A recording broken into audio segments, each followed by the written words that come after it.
Welcome. My name is Debby Wells, and you are listening to Special Family Connection. I am with Ryan Lundy from Pennsylvania and all the way over to the other side of the United States. I am in sunny Northern California, but it sounds like he is having warmer weather than we are. Anyway, Ryan, I wanted to I'm excited to have you on the show. You reached out to me on LinkedIn, and I was so glad that you did. So why don't we start off with you just telling us a little bit about yourself? As you said, I'm Ryan Lundy. I live in a suburb of Pennsylvania, about 30 minutes from Philadelphia. I have what's called a non-verbal learning disability. Some people think non-verbal means not speaking. Well, I'm speaking right now, so I am verbal. I was diagnosed early on. I got something was a little wrong with me. They didn't know exactly what it was. Officially, I got tested and diagnosed at middle school, but as early as 5 years old, I was showing signs of just not getting social cues. So I needed vision therapy, OT in the early stages, and then I phased out of that. After that, when I got the diagnosis, I needed a lot of help with tutors, extra time with tests. I went to an extra resource room in middle school, and in high school, I had a lot of good support. Without the support, I don't think I could do it. With my family, they always dragging me to therapists and finding tutors for me, and yeah, you name it, they would do anything for me. Still have it today. You had very involved parents, a very involved mother who made sure that everything got taken care of at an early age. Yes. It's very important for parents to advocate for their kids earlier. The earlier, the better. You don't want it to linger, the diagnosis. Even if you're unsure of if it's what diagnosis it is, get tested. That's the psychologist's job. So go there, make the appointment, and set it up. The child might not want to go. I remember the test being really hard, but that's when they found out that I had the disability. So that's right. why they do the long, boring test to me that I didn't like, but that's otherwise I wouldn't have found out my diagnosis. That's right. So that's about me. And the reason I'm on right now is I reached out because I'm really passionate about sharing my story. This year, I started sharing my story with people like you and other people. I want to help people. Currently, what I'm doing right now is I'm a teaching assistant at a special education school. And I also work at the autism center, also do like recreation planning for individuals with disabilities. So autism is something that is I'm very familiar with, and I love to share with parents about my experience. That's why I'm on today. I'm so glad that you are here. I've been looking forward to this. I think that you are very articulate, and you really state your feelings clearly and well. And I think that you have a lot to teach us. I really do. Currently, what are you working on as far as your job goes? And what would you like to see yourself doing in the next couple of years? Currently, I'm just trying to promote my story besides my other jobs with podcasts and help as many families as I can. And also to just try to do more outreach. Along with that outreach, try to get involved in as many organizations as possible. And a couple months ago, I became the NVLD ambassador. It's called NVLD Project Ambassador for the NVLD project. Now, many of you might not know what the NVLD project does or is. Feel free to check out them at nvldproject.org. Actually, my mom gave me this resource. It's one of the only organizations that I know of that specifically gears toward nonverbal learning disability.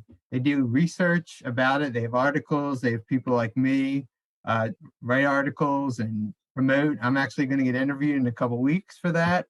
So that's a very cool thing. And I've actually met some people there, joined some like groups and all, and trying to really break out of my shell more, and understand why I have this disability, more about the disability, and just spread the image to other people who want to know resource with disability.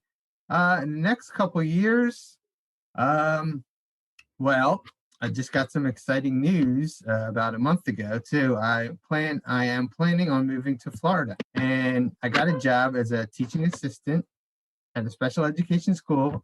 It's called Learning Center at the Ellis Center of Excellence, and it's on the campus started by Ernie Ellis. His son has autism, famous golfer Ernie Ellis, and he started this foundation down there that has job skills. They do therapy. It's all on one campus, 2 public charter schools, and they have recreation programs. So my dream is to work for them in a couple of years or so. But right now, I just got my foot in the door. I also got my foot in the door by volunteering online virtually. Mm-hmm. So I'm always a go-getter and looking for new things. And this place is Ellis Center for Autism. I would highly recommend. It's in Jupiter. They have everything that you want for it. It's a really unique place that I found in the country that does all of it in once, because I find the hardest thing for services for families, they have to travel everywhere and get everything.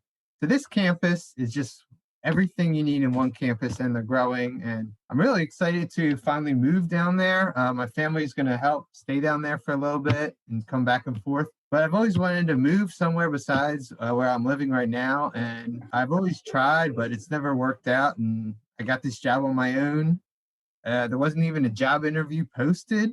So I basically contacted them and they liked me. And I'll be moving at the end of July. So looking forward to that. It's going to be nervous. I'm going to be nervous, but it's going to be a new adventure. So That's as well, I'm so young. Well, if somebody has a nonverbal learning disability, what would be some of the things that they would look for in their child so that they could get on early intervention as quickly as possible? Sure.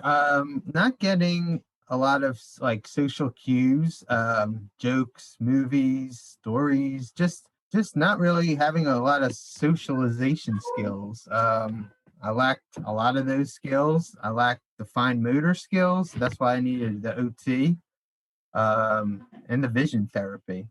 So if they lack those skills, I would recommend them get tested as soon as possible, because the sooner possible, the sooner you can get on the waiting list. It depends what state you're in, but different states have different regulations and rules about the waiting list. And then as you get older into the adult services after 21, you get on the waiver system, and that can be a while for different kind of waivers. But I would just recommend that people with NVLD and not NVLD just get tested early. If you think your child has something that's like socially awkward about them, see, I have tendencies of Asperger's and autism, but I don't fall into this category. So that's when I have NVLD, and that's what I have. I have tendencies of both, but I don't have one or the other. So that's how I got the diagnosis of NVLD. And it's a real mystery because not a lot of people know about NVLD. So that's why I'm trying to spread the word about it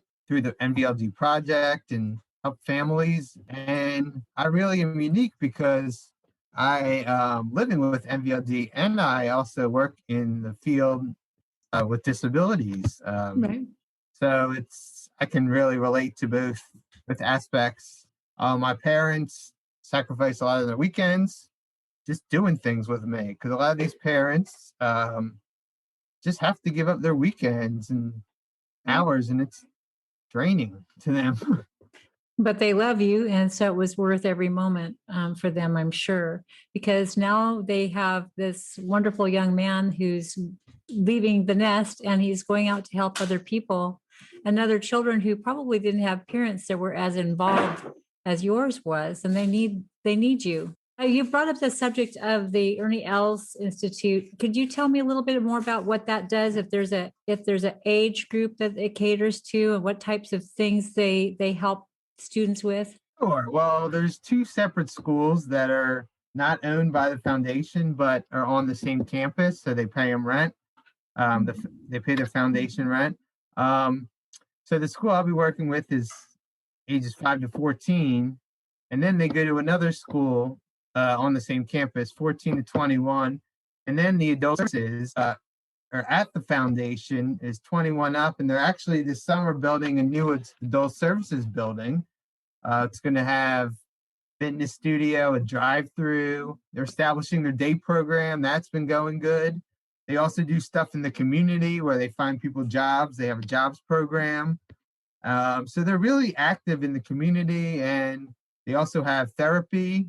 So it covers all the ages, and it's on one campus. So it's Wow. really a dream come true to me, and a dream come true to everybody down there in the area.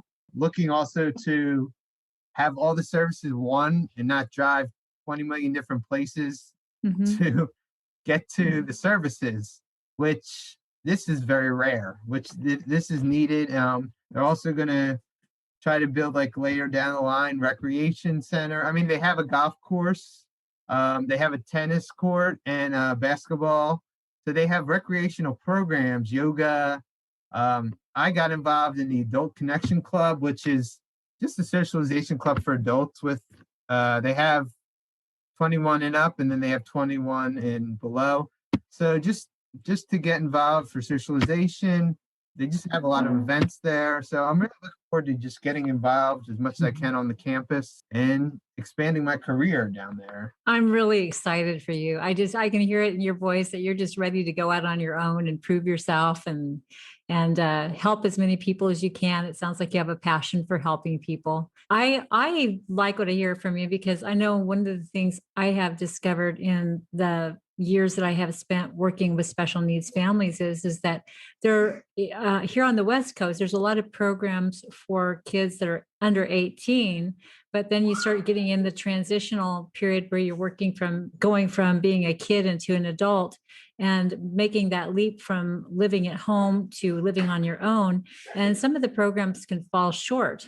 And so hearing about a program like this in Florida is just amazing. And I'm glad to know that there's something out there for kids of various ages that will help them live independently someday. Right. Yeah. It's very important that as a parent, you do your research, no matter where you live, Yeah.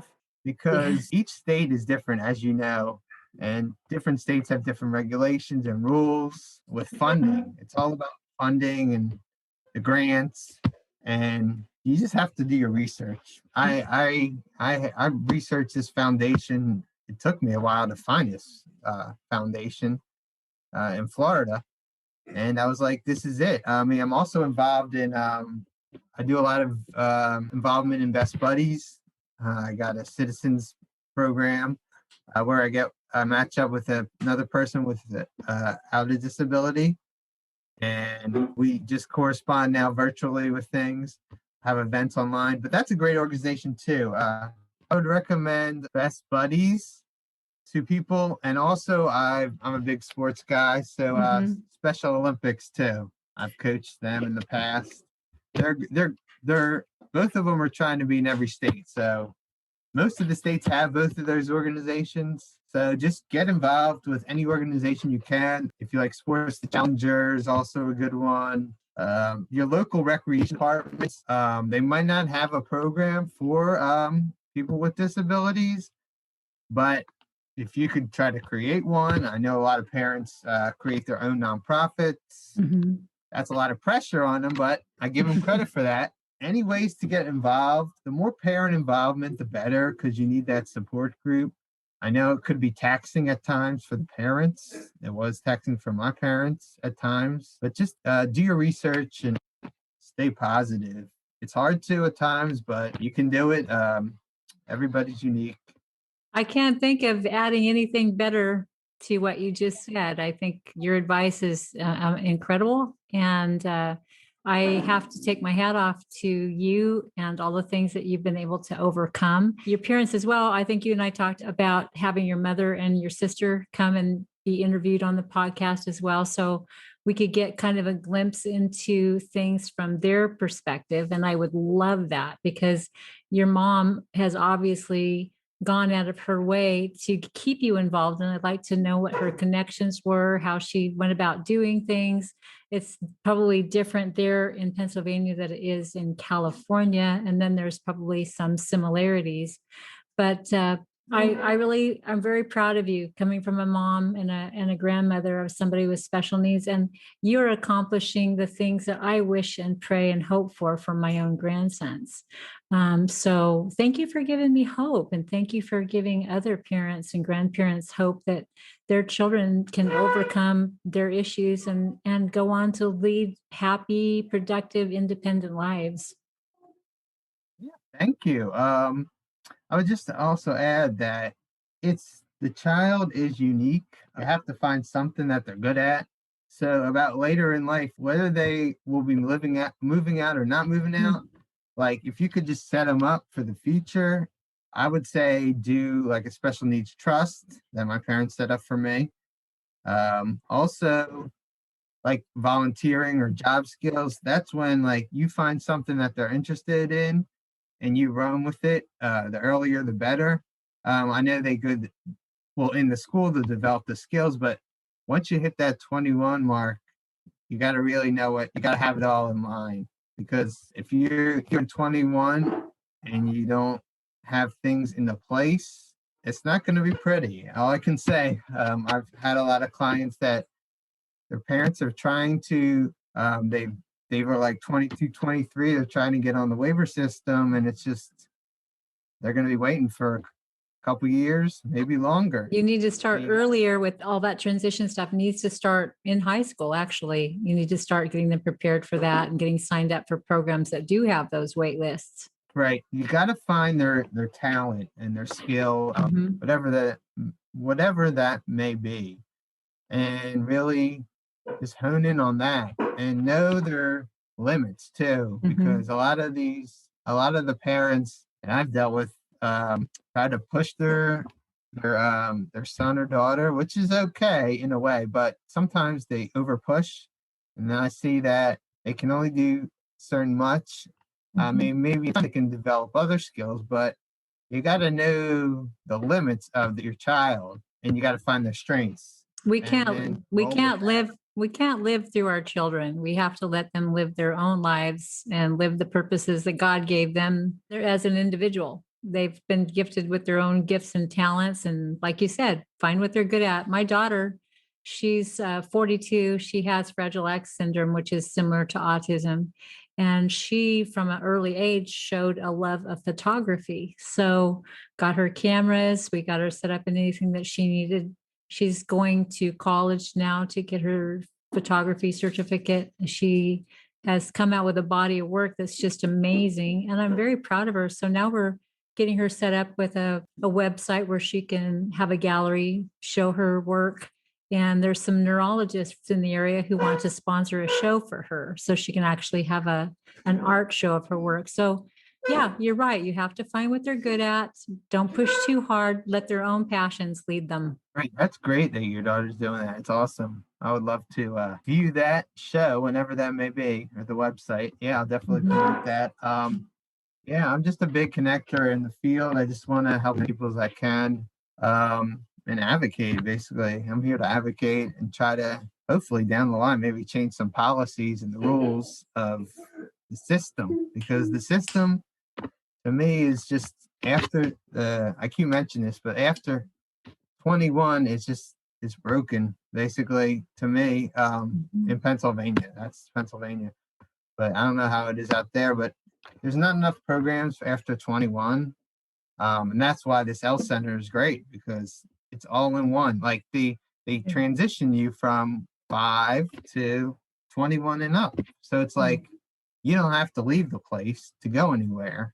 And that's the biggest fear. These parents are like, where do I get this service and that service and that service? And what was like it's all there. You don't have to.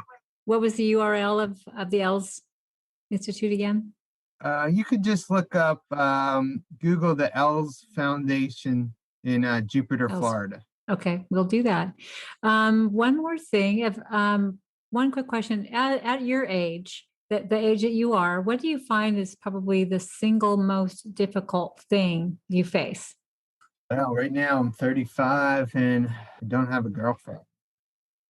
I would like a girlfriend. I've only been in a relationship. This is about a month. It's just dating. COVID doesn't help. But when it wasn't COVID, it's just I've gone on some dates. Someone will, someone not. But it's just like consistency. And also, I would love a girlfriend because people my age are, I know they say there's not a certain age that you're have to be married or have kids by, but a lot of my friends have kids. They also are married and getting up there. I'm still young, but it's just, I don't know. I feel like I want to settle down, but now I'm moving to a new city. So it's a whole different ball game. I'm going to have to meet new friends, make new friends. Yeah, my whole social life has got to change. Well, maybe one of those new friends will be a girlfriend. Maybe that's going to be a good thing. You're going to have this group that's 21 on up at the Institute. There could be somebody that you work with or somebody that will be nearby on the campus that you can strike up a friendship with, and it'll go on from there. Yeah, I plan on joining a kickball or softball league, a co-ed league, and getting involved in the Jewish whatever groups there are. Mm-hmm. Because my success has come where I've made the most friends in adulthood. A couple good friends are these softball, kickball leagues. At first, I was reluctant to join any of these leagues. I don't know why.